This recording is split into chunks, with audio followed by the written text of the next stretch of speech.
December 1st, 2014 board meeting. And thank you for accommodating me because to my left, Bob Miller, 1404. Sanayevsky, 1605. Noah Kimmeling, 1708. Jake Strakowski, 2001. Marie Crusilla, 902. Bob Topkin, 2107. John Williamson, 1901. Okay, thank you. All 7 directors are present, so we have a quorum. We can continue. My name is John Bercali, and I'm from apartment 904. I have been asked by over 10% of the owners of this building to come forward tonight. I would like to also point out that those 10% of the owners have signed a letter that I'm going to read to you, and then I will make an appropriate delivery of that letter and with all its formalities. The letter is with regards to the minutes, but it's really more in the context of what we're discussing in the grand scheme of things with regards to the various work that's being performed with regards to the windows. So, if you indulge me for 1 second. To the Board of Directors, Renaissance One Condominium, we, the undersigned owners or authorized representatives of owners of units in the Ren 1, wish to express our deep concern and objection to any attempt by the Board to prematurely agree on removing or replacing any unit windows, sliding doors in the building at this time. We believe that the potential magnitude of the problem must be carefully evaluated in a transparent manner by a duly certified independent engineering firm, that this evaluation be made available to all owners, and that the collective ownership of the condominium have a voice in the decision to be taken going forward on this matter.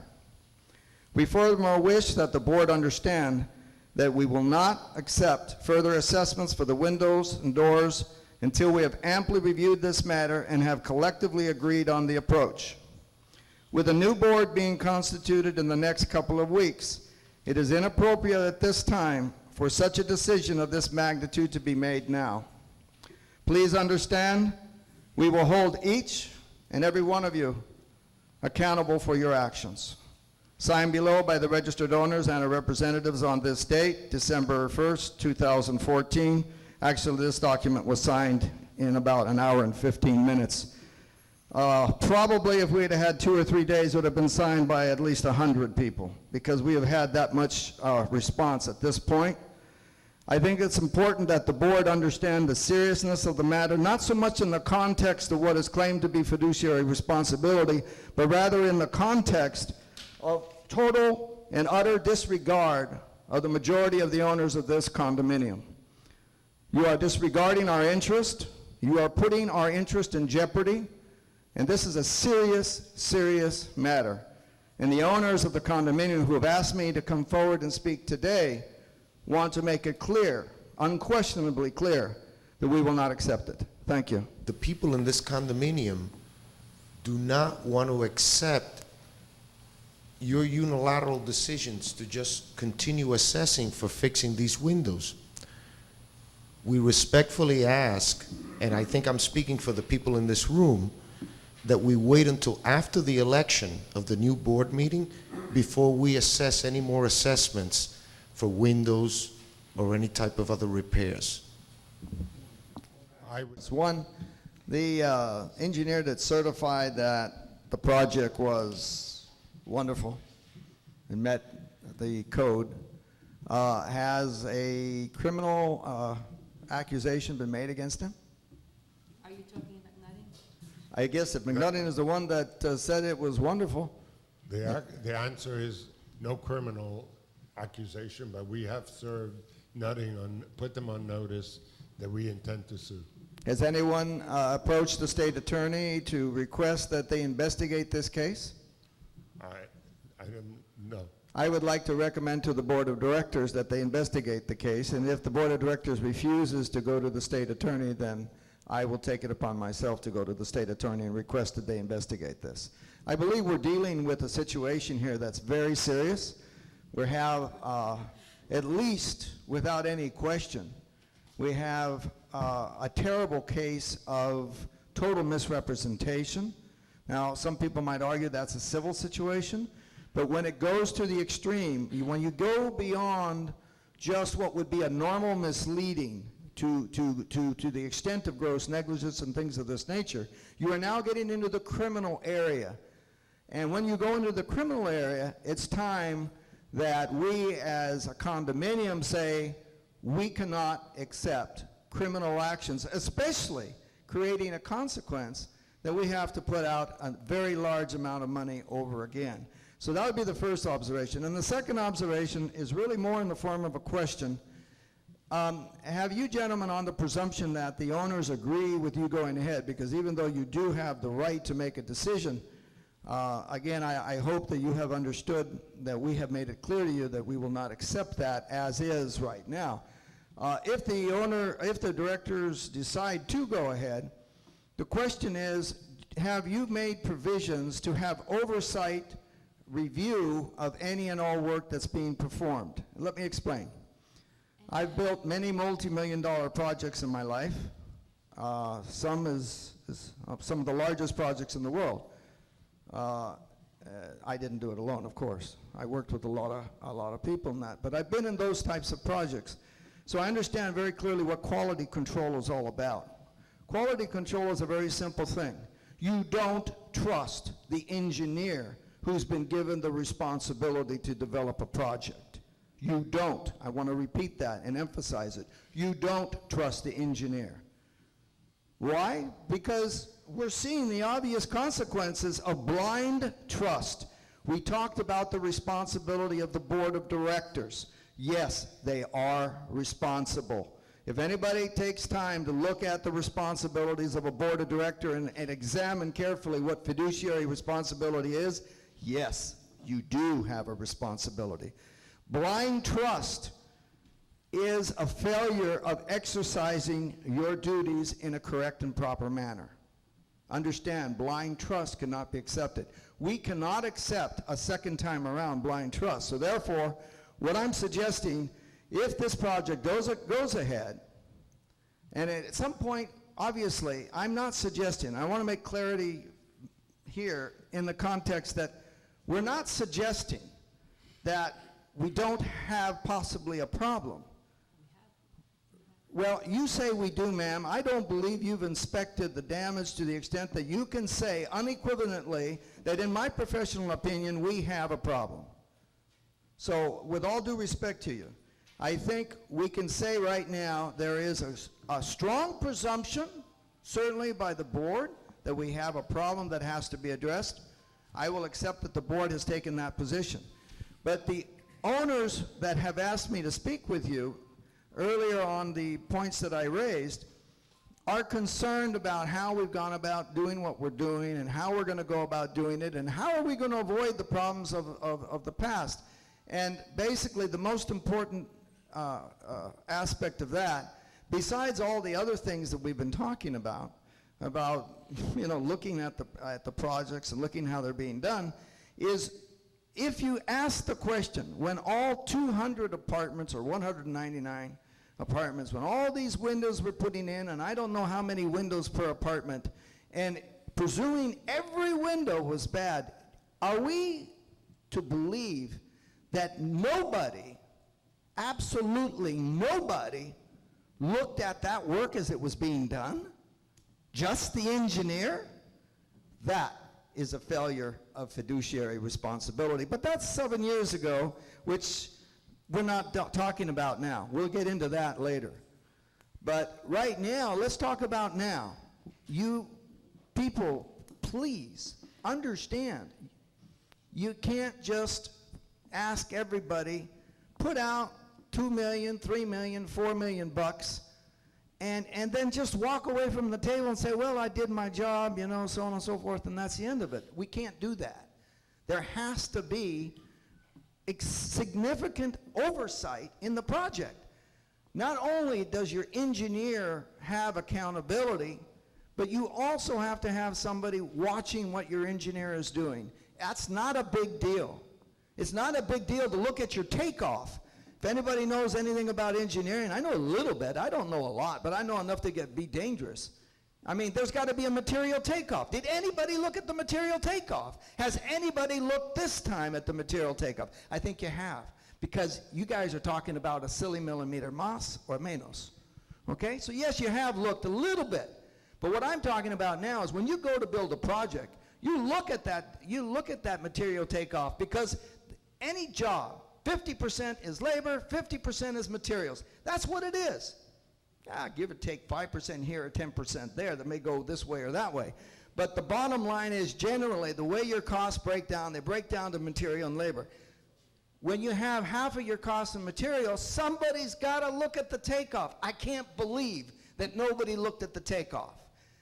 Or if the takeoff did say that they were using items that they did not in fact use, believe me, you've got a criminal offense. There's no way to get around it. And we're all pussyfooting around 7 years ago and walking right into the same problem again. So I'm just letting everyone know now, we cannot, none of us, neither the board nor any of us owners, allow this to reoccur. We can't. There's too much at stake here. The reputation of this building is in the mud because of all of this, and not because of just this incident, because of the three railings and the work on the walls and everything. And this is a beautiful condominium, and the board and some of the past boards have done some good work. I'm not going to be totally critical of everything they've done. They have done some good work, but Jesus, you know, when you put it on a scale, you know, the scale tips badly, because when you have one or two projects like this, I mean, you know, what do you conclude? You conclude that nobody, absolutely nobody, looked at anything, because there's no way you can have such a degree of gross negligence without everybody, and I mean everybody, looking away. Thank you. I'm Marie Crusilla. I'm currently the board secretary. We've asked numerous unit owners to moderate this evening, make sure everything goes smoothly. Everyone denied because they wanted to have the opportunity to ask questions of all the candidates. Normally the moderator doesn't ask. They have a right to, but they normally don't ask. Good evening, good evening, good evening. Welcome to the candidates, I guess voting or introduction. My name is Sherry Johnson, and I am in Unit 2706. Thank you all for being here tonight. We really appreciate your cooperation. Each candidate introduce. Good evening. My name is John Bercali. I'm in Unit 904. I've been a resident of the Renaissance for the past almost 14 years, I guess. Just a little reason why I'm interested in joining the board is over many years I have seen the events unfold in our condominium with assessment after assessment, and redoing much of the work that's been assessed, oftentimes with little explanation or clear explanation. Virtually here dealing with issues like this. I'm president of two companies at the present time. One is my own. It's a successful company that's had 9 continuous years of profit. I started the company 10 years ago. The other company is an international company that is tied into a Canadian international mining corporation. And I've worked internationally a good part of my life. I'm fluent in both English and Spanish.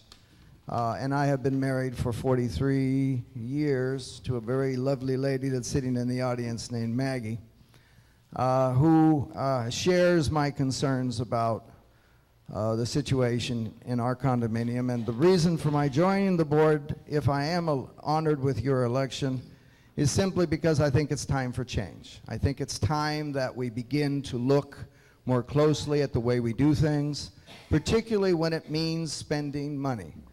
I have always been very careful about how I spend my company's money, and I've always tried to do it as if it were my own. I believe that we should have the same approach to the challenges that we face here in this condominium.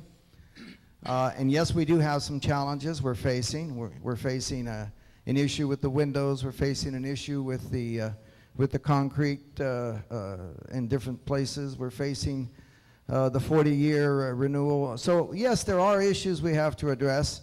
All the more reason why we have to be very careful about how we go about doing it. And I believe that with the experience that I have had dealing with million-dollar contracts, hundreds of million-dollar contracts in some cases, I believe that I do have the experience that will hopefully make a difference and economize, but at the same time, do the things that we need to do, but do it one time. Let's not do it more than that. Thank you very much. Those people who have been around here for a while know that the reason why we're talking about the windows is because we did a terrible job 7 years ago.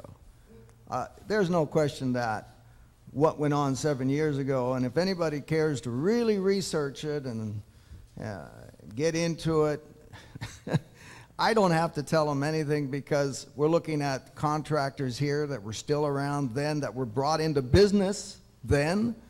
We're looking at board members that were leading that charge 7 years ago, at the time saying I'm not responsible, and the same board members are saying I'm not responsible now.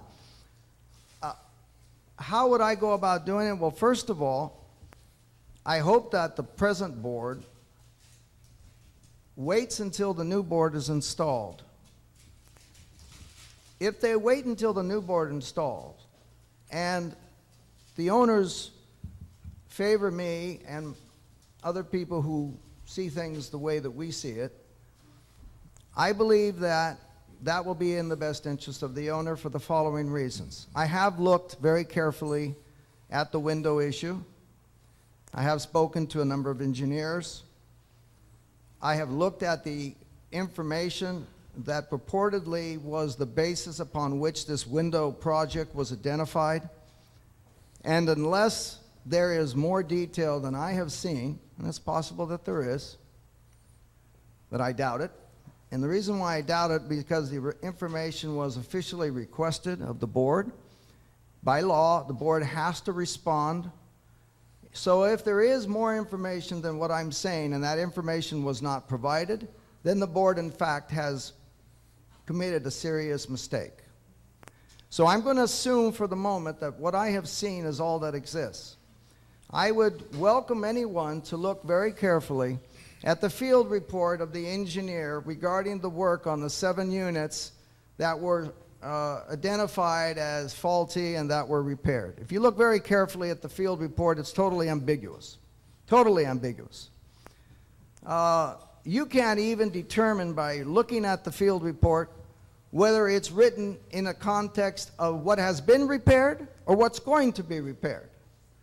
Now, I haven't seen the itemization or the evaluation of the unit-by-unit repair, but when I go about doing things like that in the companies that I work with, I require my guys to give me a very clear, detailed accounting of how many man-hours have gone into the work, what is the material takeoff for the particular job. And when the information was asked of the office provided global numbers only. Global numbers, total numbers, not detailed numbers. Now, that is obviously meaningless. I could go on and on and on, but the bottom line is, before you can have $1 million project, you have to have a proper spec.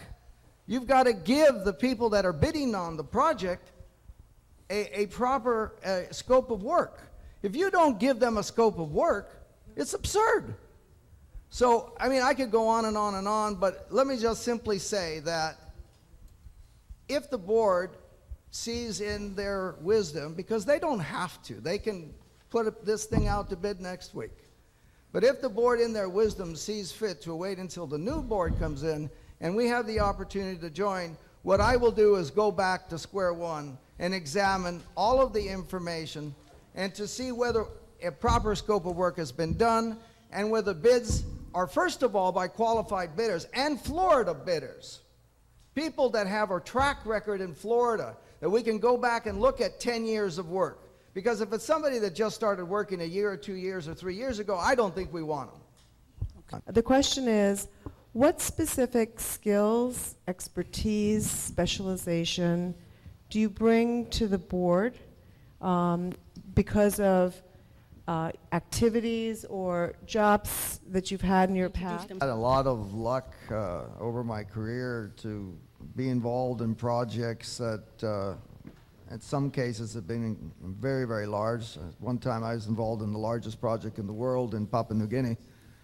and we brought that project in $140 million under budget. It was a very complex project where we basically dismantled operations, 2 plants in the United States, and we shipped it piece by piece to Papua New Guinea. And we invented a new way of doing things that hadn't been done anywhere in the world. But that was a very interesting project and one of my exciting projects. But I've built hundreds of houses. I've run a town site of 15,000 people.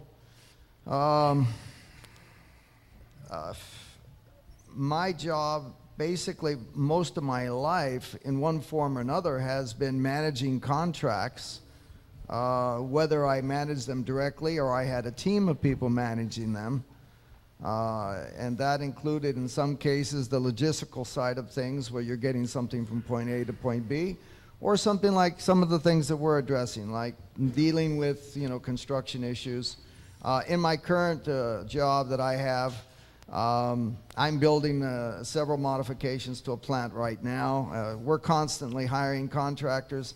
Basically, everything that we're talking about, I've done many, many times, countless times. I think I have a very clear idea of how I would suggest to the rest of the board go about evaluating the issues that we're dealing with, particularly the windows. I don't disagree with Bob's statement that all the due diligence, I believe it was Bob that said all the due diligence, or maybe it was John, all the due diligence was done. But from what I've seen, with all respect to them, I disagree. And I would want to go back to square one. A lady asked, well, what would you do? And I thank you for giving me the opportunity very quickly to respond to that. What I would do? I'd start from square one. I would look at what the problem is. I would try to understand. We have the I rest of the understand. people I'm to sorry. go. But basically, Thank you. I'd The start. question is whether, as a board, you have the fiduciary responsibility Right. to do the right thing rather than, or do you have to go to the unit owners for their ratification of every decision you make? Depending on your, A board of directors in a condominium is, in many respects, no different than the board of directors of a company. The board of directors of a company serves at the whim of its shareholders, not the other way around. Part of the problem we have in this condominium is the board of directors believe that perhaps in their own context and concept of how things should be, that they know better. And that is probably a good judgment most of the time, because that's why we put those people in those positions.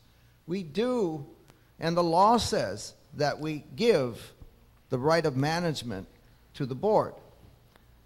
So the board does have to make decisions on a day-to-day basis that affect all of us, and none of us are going to like all of the decisions the board makes. It's impossible.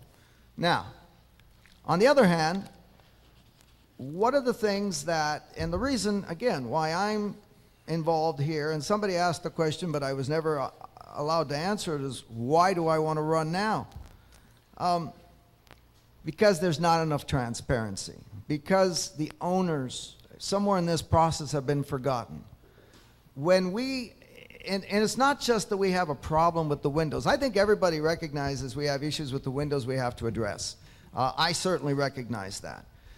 But when we, 7 years ago, faced issues that were terribly mismanaged and are now facing issues that are a consequence of that, and when we have 3 railing repairs for reasons that are still somewhat questionable, and in the manner that it was handled, questioning in itself, and when the board of directors makes a very serious change of policy with regards to owners' rights that, according to someone that I've consulted yesterday, is a serious violation of the law, and I'll get into that with the board of directors later.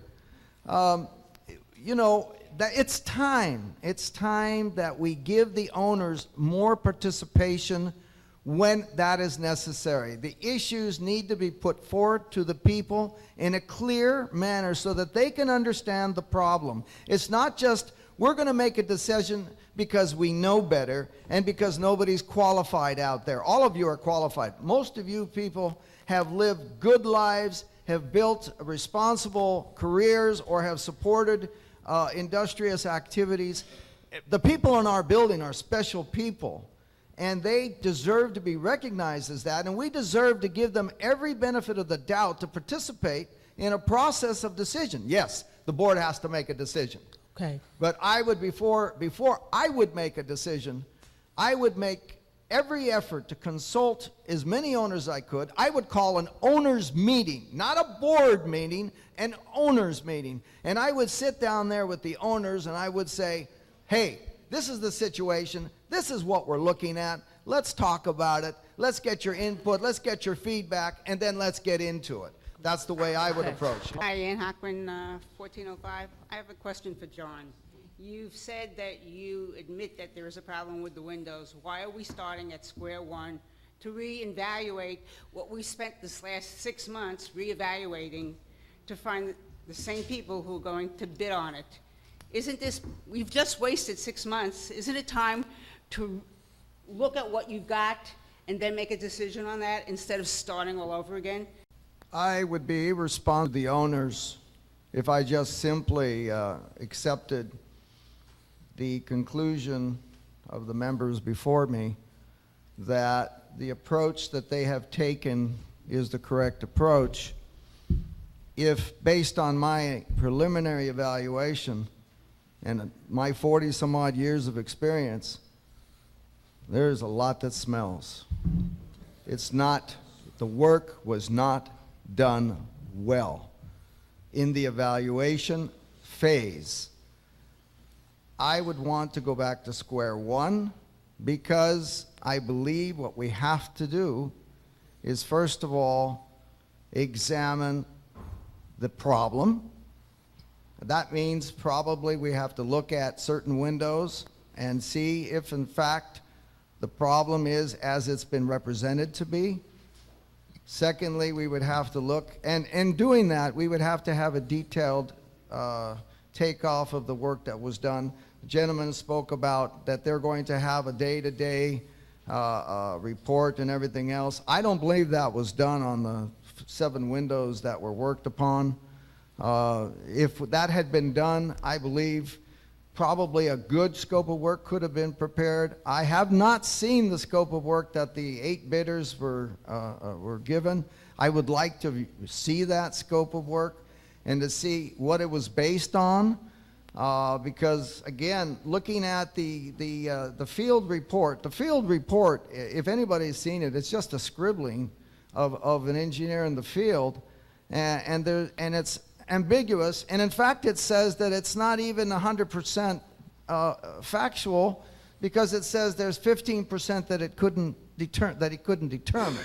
And so therefore he says it's in substantial compliance. That's what the document says, in substantial compliance. But we don't even know if he's talking about substantial compliance before the work was done or after the work was done, because it's not clear. And I'll be happy to show the document to anyone they want to look at, and they can draw their own conclusions. I'm not inventing this or making this up. I have the documents. I can show them to you. But the bottom line is, I'm not necessarily saying that we need to put this back months and months and months. What I'm saying is, I would want to re-examine the information with some people independently who I would ask to assist me in that evaluation, and I would like to look at the takeoffs and look at the scope of work, and then examine how we went about the bids. Are these bidders reliable bidders? Look, we keep talking about, Mr. Miller just mentioned they had to fire somebody, a contractor, because of lousy work, and that was the explanation to this gentleman as to why that work was stopped. Well, there may be other reasons too, but I won't get into that. But the bottom line is, we're constantly getting rid of contractors. Or, worse yet, we're letting lousy contractors stay in. How many years has Gold Coast been around? How many years have they been around? Coast to coast. Coast to coast. Okay. What John. I'm trying to say is that we've got a lot of contractors that get recirculated, and a lot of questionable qualifications, contractors that don't have any experience when they come to work for us. Now, I'm talking about in the past more so than now, okay? Clarify it, ladies. But what I'm saying is we have to really, I would like to look at how we went about the bids. You know, are these Florida contractors? Are these people that we can go to 2 or 3 jobs that they have done complete work and have testimonials from those jobs? You know, that's the kind of thing I'm talking about. That work can be done in a relatively short period of time. It doesn't take a long time to do that. Thank you. That's my position. When I talk about square one, I'm not saying reinventing the wheel. I'm saying going back, reevaluating, and then making judgments, and then supporting or requesting and suggesting change. Really important question. I think everybody here is interested in knowing the answers. Are they, number one, interested in taking out the windows, or are they interested in keeping them in when they do them? And 2, what kind of prices are we looking at? Are we looking at the very bottom, the very top, or in the middle? I haven't formulated an opinion because I have not been privileged, as these gentlemen rightfully have, as directors of the condominium. And again, should I become a director, obviously I would try to educate myself as quickly as I could with the information that they would provide to me, evaluate it using my own criteria and judgment, and then provide my support or present the issues as I see them. So really my answer to you at this time is I'm not prepared to say what is, in my opinion, the appropriate way to go. And as far as how much you should spend, I think you shouldn't spend any more than you need to spend, but I agree that you shouldn't take the lowest bid necessarily because it's the lowest. You have to spend the least amount of money that gets the job done properly. And that's the issue that's really before us. And I think generally what these gentlemen have said, most of the time, the middle bidders in one form or another probably are the ones that are going to be closest to what you want. But again, you know, I would really like to see what they're proposing. So I'm sorry I can't give a more concrete answer at this point. Yes. No, I don't think I do. I want to take this opportunity to thank all of our candidates. You all did a fabulous job. Thank you for your patience, your time, and your cooperation.